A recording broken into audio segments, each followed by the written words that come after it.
You can use the inflation kit to repair a damaged tyre as long as any punctures are not on the sidewall and do not exceed 4 mm. Before carrying out the repair, park your vehicle away from traffic, turn on your hazard warning lights, and remember to apply your parking brake. The inflation kit is located under the passenger footrest. To access it, remove these 2 screws.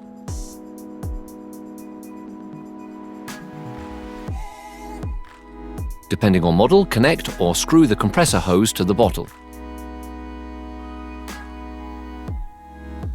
Next, connect the inflation bottle connector to the valve on the wheel.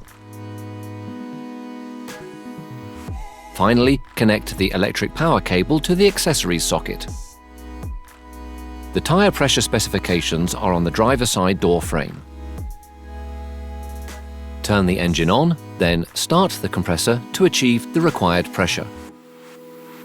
If a minimum pressure of 1.8 bar has not been reached after 15 minutes, the repair is not possible. In this case, contact a Renault agent.